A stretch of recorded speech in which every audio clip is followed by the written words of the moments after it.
noite, amados irmãos em Cristo. Bem-vindos para mais uma noite de prece, de bênção, de aprendizado da Casa Espírita Ana Luz.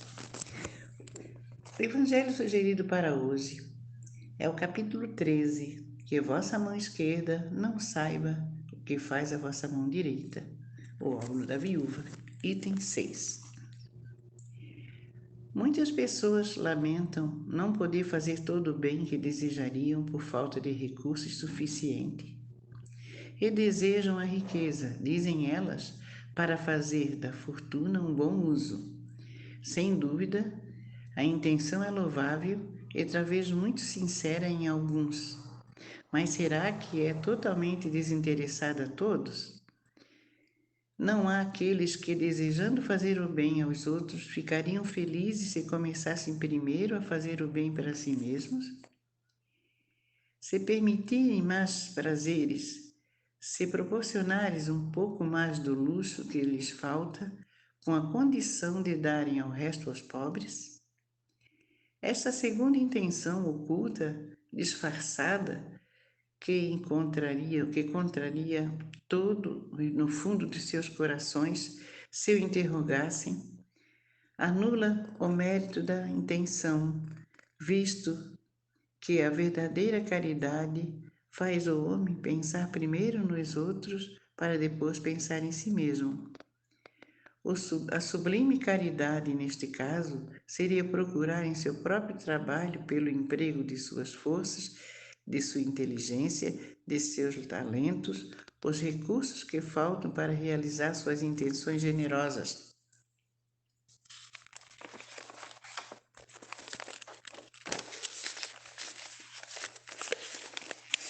Aí estaria o sacrifício mais agradável ao Senhor.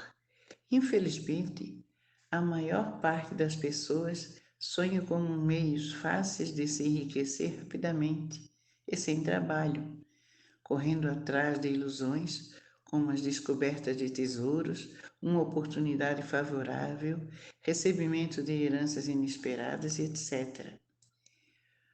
O que dizer daqueles que esperam encontrar auxiliares entre os espíritos para ajudá-los nas pesquisas dessa natureza? Certamente não conhece o objetivo sagrado do Espiritismo, muito menos a missão dos espíritos, a quem Deus permite se comunicar com os homens. Decorre, por isso, serem punidos pelas decepções. Aqueles cuja intenção está isenta de todo interesse pessoal devem se consolar com a sua impossibilidade em fazer o bem que gostariam, sabendo que a dádiva do pobre, como no caso da viúva, no ensinamento de Jesus, que deu do pouco que possuía, pesou mais na balança de Deus do que o ouro do rico, que dá sem se privar de nada. Sem dúvida, seria grande a satisfação de poder socorrer largamente da pobreza, mas se isso é impossível, é preciso se submeter e a se limitar a fazer o que se pode. Aliás, não é apenas com dinheiro que se pode secar as lágrimas, e não é preciso ficar inativo por não possuí-lo. Aquele que quer sinceramente ser útil a seus irmãos, encontra 1000 ocasiões para fazê-lo. Quem as procura, as encontrará, seja de uma maneira ou de outra, pois não há ninguém que, dentro de um padrão de vida normal, não possa prestar um serviço, prestar-se a uma consolação, aliviar um sofrimento físico ou moral, fazer um esforço útil. Na falta de dinheiro, cada um não possui seu trabalho, seu tempo, seu repouso, dos quais pode dar uma pequena parte? Aí também está a dádiva do pobre, o óbolo, a esmola da viúva. Que bom, meu Deus, essa reflexão, mas esse aprendizado para a nossa vida. O pouco pode ser muito, dependendo da situação. E ninguém é tão pobre que não tenha um pouquinho para dar, que vai fazer muita diferença para quem recebe. Realmente precisamos pensar mais e fazer também mais. Boa noite, caríssimos irmãos. Fico com a alegria de Jesus. Boa noite. Sugira aí do que eu falo hoje, que eu estou meio sem assunto, e a espiritualidade nos agraciou com a sugestão dessa passagem do Evangelho segundo o Espiritismo, que é o óbolo da viúva.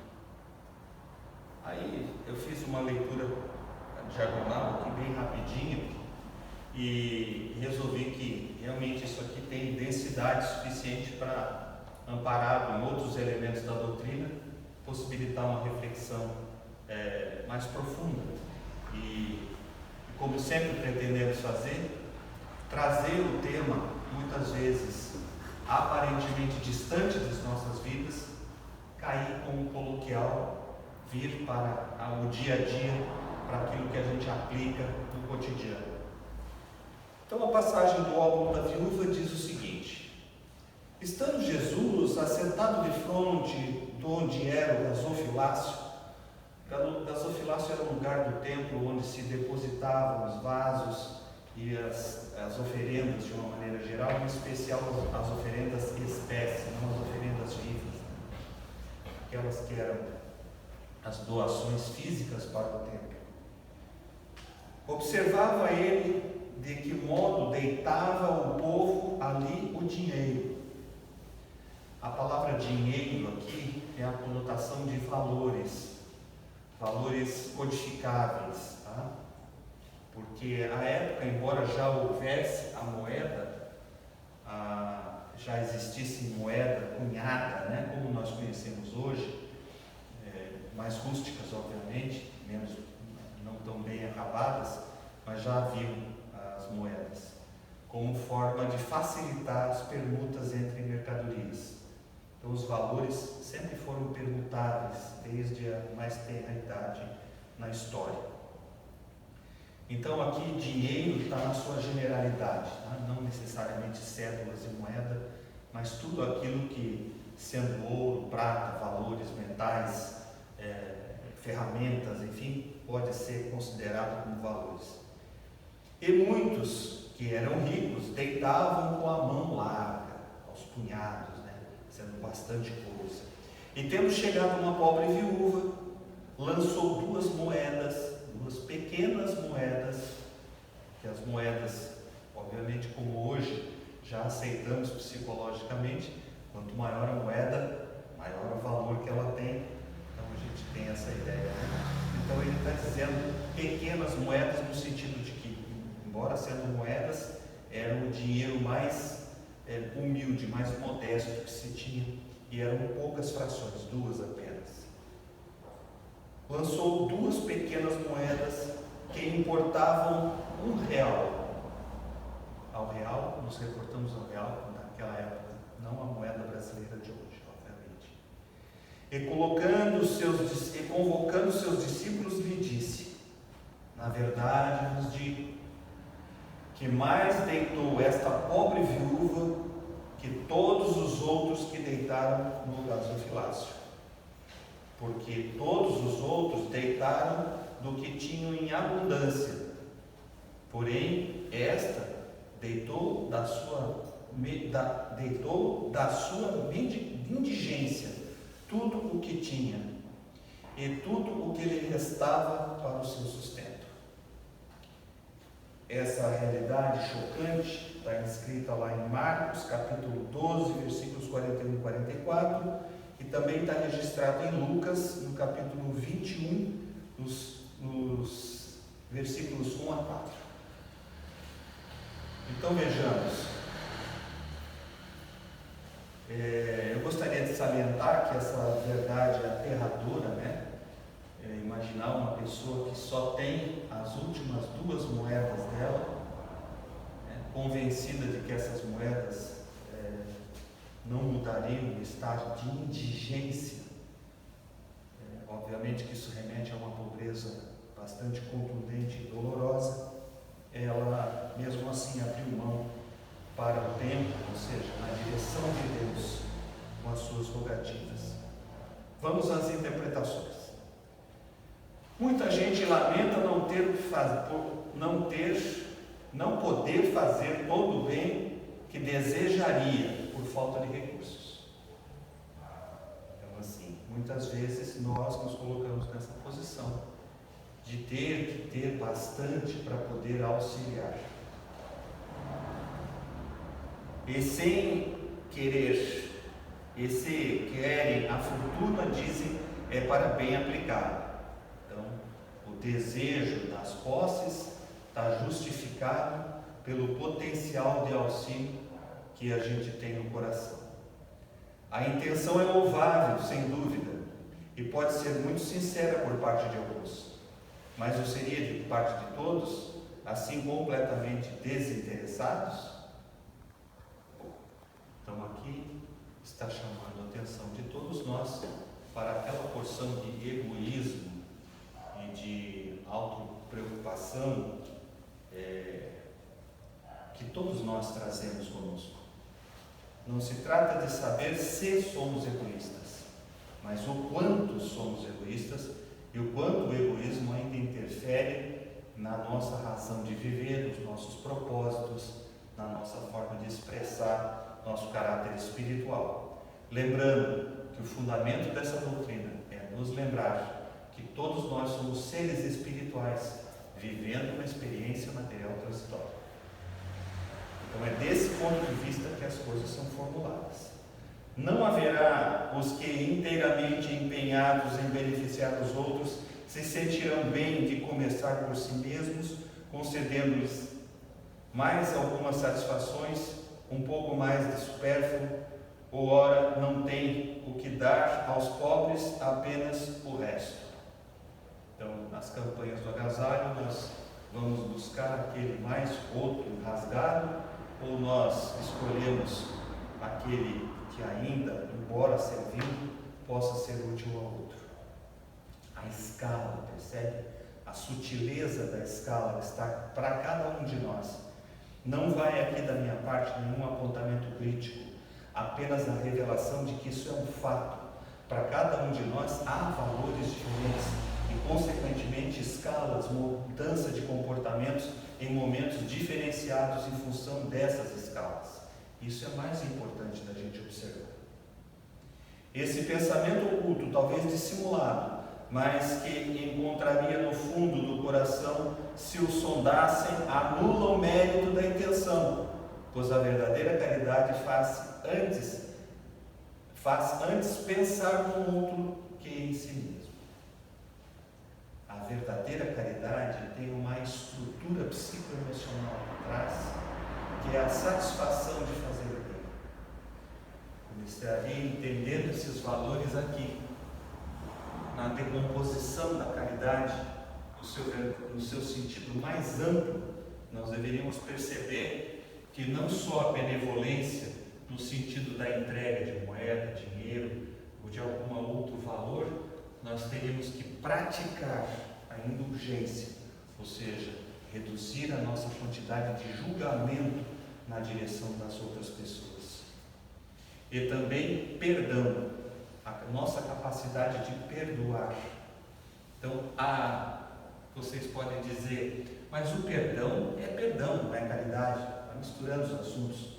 Quando Jesus disse, antes de depositar sua oferenda ao altar, tendo algo contra seu irmão, vai e te reconcilia com teu irmão enquanto ele estiver no seu caminho. E esse está num trecho que Kardec intitulou o maior, o mais bem visto sacrifício diante de Deus. É o sacrifício das nossas próprias mazelas, dos nossos próprios rancores, dos nossos próprios dissabores. Este sacrifício é o sacrifício que mais agrada a Deus, segundo o próprio Jesus, nessa passagem. Portanto, o perdão, sim, é caridade, porque é uma oferenda de nós mesmos, né? dentro de uma visão de sacrifício, de trabalho interno na direção do bem.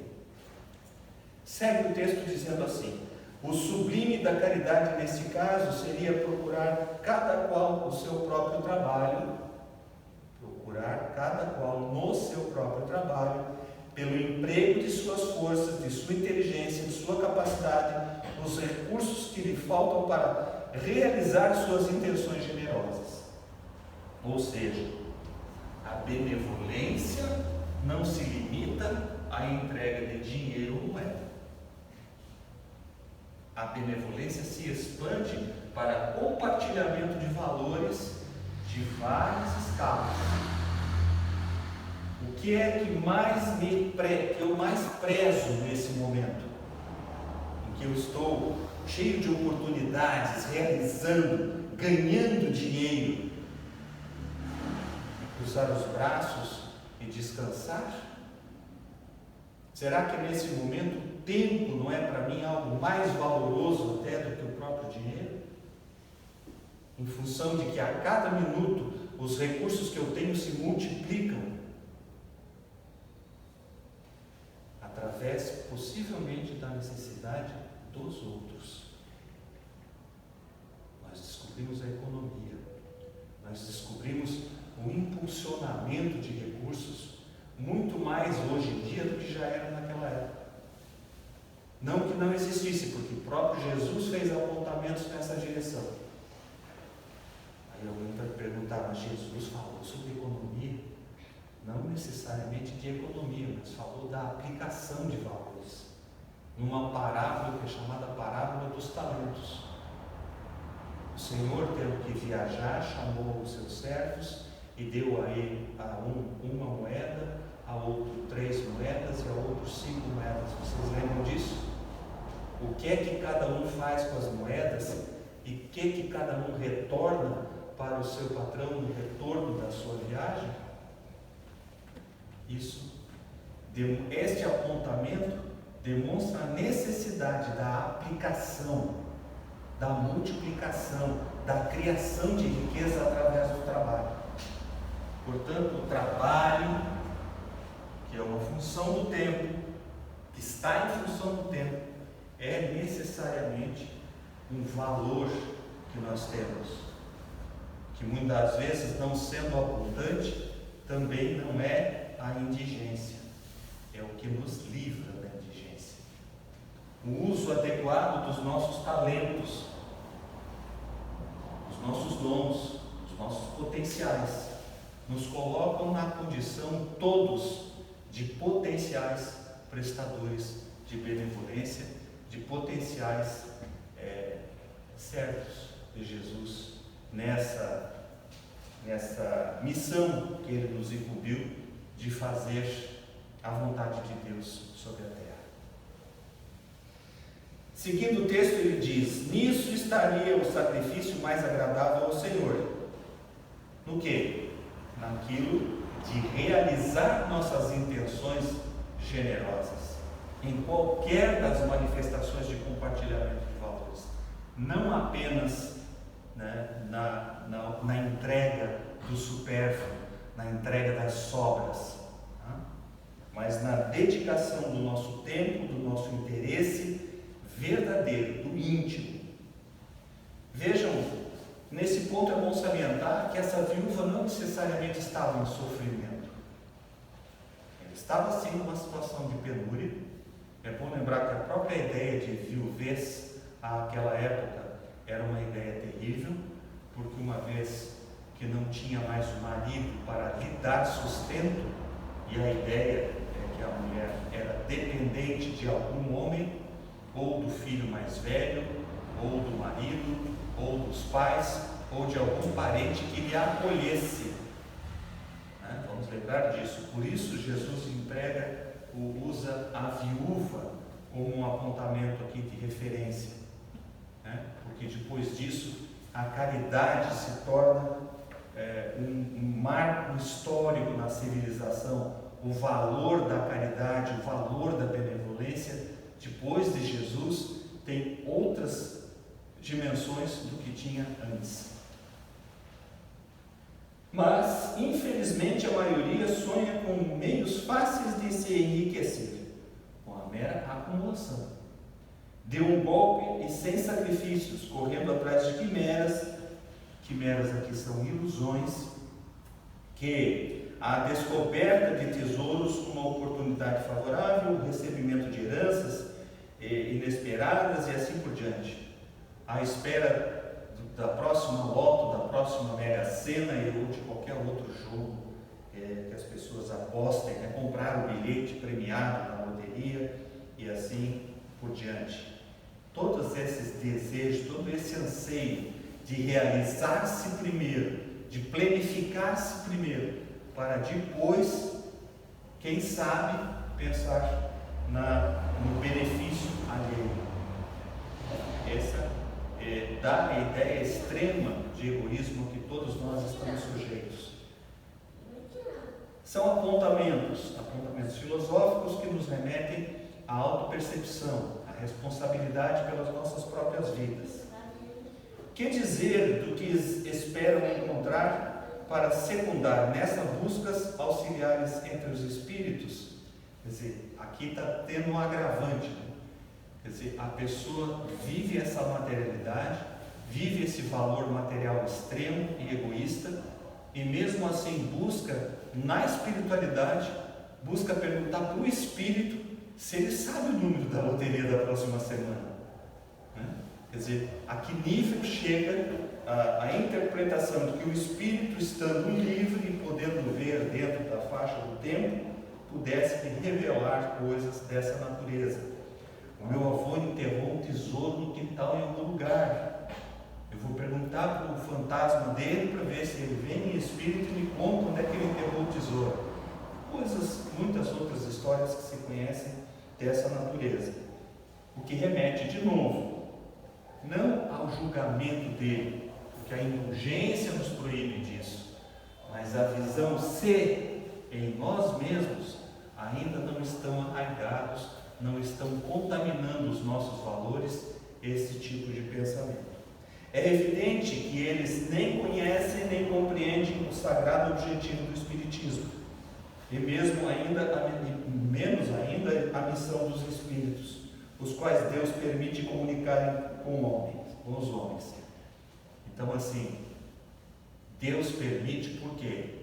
Porque existem leis do tipo da lei da gravidade, leis do tipo da lei do magnetismo, leis que são imutáveis, que existem por si mesmas e que não são prescritas nem criam exceções. Estão sujeitando todos os espíritos, inclusive nós outros, na relação com os espíritos desencarnados. Mas justamente por isso são punidos pelas decepções. Ou seja, é claro que quando o indivíduo procura um centro espírita por uma informação desse escalão, ele está atraindo, pela lei da sintonia, indivíduo na espiritualidade do mesmo nível mental que ele. O resultado disso é alguém que lhe faz escavar centenas de quilômetros de área, suando no sol atrás de um sonho, e fica lá rindo dele por trás. É um palhaço, eu estou enganando ele já faz 2 anos e ele com essa enxada não desiste de cavar esse tesouro estúpido. Imagina a situação? É mais ou menos por aí que ocorre, porque na espiritualidade existem leis, e entre essas leis, a lei da afinidade. Nós atraímos para nós espíritos que vibram dentro da nossa assinatura energética. Por isso Emmanuel tem, acho que não é Emmanuel, acho que é André Luiz, tem uma frase muito contundente nessa direção: nós navegamos nas energias que nós mesmos emitimos. Energias aqui significando a vibração dos nossos pensamentos e sentimentos. Então, é aí que nós devemos cuidar. Aqueles cuja intenção é desprovida de qualquer interesse pessoal devem consolar-se de sua impotência para fazer o bem que desejariam, lembrando que o óbolo do pobre, que tira da sua própria privação, pesa mais na balança de Deus que o ouro do rico. que dá sem privar-se de nada.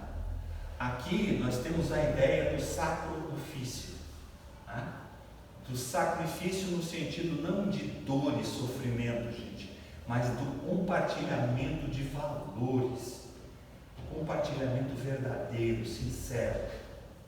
Quando o indivíduo descobre que não é a retribuição em si, mas que é o momento em que se faz de coração, que é retribuído em si mesmo. A satisfação do dever cumprido, a satisfação que decorre de simplesmente fazer o bem, que nos alivia, o bem que nos consola, o bem que se reverte por si mesmo. Navegamos nas energias que nós mesmos emitimos. Seria grande a satisfação, sem dúvida, de poder socorrer largamente a indigência, mas se isso é impossível, é necessário submeter-se a fazer o que se pode, o que tiver ao nosso alcance, dentro dos nossos limites, dentro dos nossos valores, do tempo possível, da atenção possível, do trabalho. Por que eu destaco aqui a atenção? Porque a atenção nos remete a coisas muito mais simples. Um simples olhar, um estender a mão, um abraço, um tempo que se dá ouvindo verdadeiramente, de coração, a sinceridade, um sorriso, um olhar afetuoso, um olhar respeitoso. Tudo isso faz parte da atenção e são também valores a serem compartilhados entre nós, que faz certamente, dentro do ambiente que nós estamos, um mundo melhor. Aliás, não é somente com o ouro que se pode enxugar lágrimas, e não devemos ficar inativos por não possuirmos. Aquele que deseja sinceramente tornar-se útil para os seus irmãos encontra 1000 ocasiões de fazer. Basta desejar, basta ter a mente aberta e o coração desperto dentro dessa perspectiva de caridade, qual seja, da prática contínua da benevolência, estar atentos a fazermos todo o bem que nos seja possível fazer, da prática da indulgência, de olharmos para os outros como a nós mesmos no espelho. Sim, nós estamos nos incluindo nesta disciplina de não julgar, de não colocar tudo sobre a régua, de estar sempre medindo, comparando, equiparando todas as pessoas, todos os valores, todas as falas. Isso nos impede de olhar, isso nos impede de sentir verdadeiramente. Porque antes de sentir, nós já estamos: eu não gosto dessa camisa, ele está mal vestido hoje, ele é muito alto, ou ele é muito baixo, ou ele não tem cabelo, e vai por aí afora. Qualquer que seja o valor aplicado ao outro, e se nós prestarmos atenção nisso, nós vamos ver o quanto isso é frequente, e muitas vezes o quanto é difícil para nós não julgar. Simplesmente não julgar. Repousar o senso crítico, contundente, o caçador de erros, o caçador de defeitos que tem dentro de nós como uma compulsão. Se nós estivermos atentos, nós vamos ver isso. Nossa, eu estava julgando. Façam esse exercício. Façam esse exercício. Não precisa ser o dia inteiro. Marquem no relógio 15 minutos sem julgar ninguém. E tentem fazer. Vejam o grau de dificuldade que é. Mas não para por aí. Tem a questão do perdão também. O perdão também exige um esforço. O perdão também exige atenção para as coisas que pensamos, para as pequenas mágoas e picuinhas que fazemos o tempo todo. Que as procure e as encontrarás. O que? As procure o quê? As oportunidades de fazer o bem. Se não for de uma maneira, será de outra. Mas não há uma só pessoa, no livre gozo de suas faculdades, que não possa prestar algum serviço. Não há. Vejam bem, hoje, com o advento da internet, da informação disponível nas mídias, nós vemos inúmeros exemplos de pessoas que, com as mais contundentes limitações, sem os braços, sem as pernas, sem a visão, sem parte do cérebro, são pessoas boas, que dão exemplos, que marcam a vida por essa objetividade, por aproveitar oportunidades de fazer o bem. Bom, amenizar um sofrimento físico ou moral, tomar uma providência útil, uma simples providência. Na falta de dinheiro, não dispõe, qual o seu esforço, do seu tempo, do seu repouso, para oferecer um pouco aos outros. Aquele que se queixa, ninguém ligou para mim essa semana, ninguém fala comigo, e esquece que muitas vezes na agenda do seu celular existe lá um amigo que gostaria de receber de si uma ligação. Então, nós estamos o tempo todo medindo o mundo pelo que o mundo nos oferece, quando nós poderíamos estar atentos às oportunidades de oferecer ao mundo algo mais. Para concluirmos esse raciocínio, nós devemos nos remeter a um ciclo que está eminentemente colocado pela vida espiritual para todos nós. Na medida que nós somos almas imortais, sujeitas à reencarnação, e que essa é uma das vidas, das tantas vidas que já tive e das tantas vidas que ainda terei, o arrependimento é sim o termômetro capaz de indicar a necessidade de acordar, de ampliar a minha consciência. Aquilo que falávamos antes, se nós estabelecermos coisas com as quais mantemos limites, do tipo, eu não suporto amarelo, eu não gosto de coisas quadradas sobre a mesa, eu não gosto de toalhas plásticas, eu não suporto piso branco, eu acabo com isso me tornando necessariamente a pessoa mais infeliz do mundo. Nós devemos tomar cuidado com a seleção de coisas que nos impõem limites, porque nós não conseguimos impor limites a mais ninguém além de a nós mesmos. E todas essas regras que nós criamos, que são excludentes, estão necessariamente nos excluindo da possibilidade de felicidade. Por outro lado, se eu admitir que é possível ser feliz simplesmente porque eu sou, porque tenho as mãos e os olhos sadios, porque tenho a mente desperta, porque olho a cada ser como uma oportunidade de amizade, de fraternidade, se eu simplesmente sou o que sou e estou feliz com o que sou, aí sim, encontrei a felicidade naquilo que é mais simples. A felicidade ou a tristeza não é uma região geográfica. Por mais lindo e paradisíaco sejam as praias do Caribe, lá também há suicídios.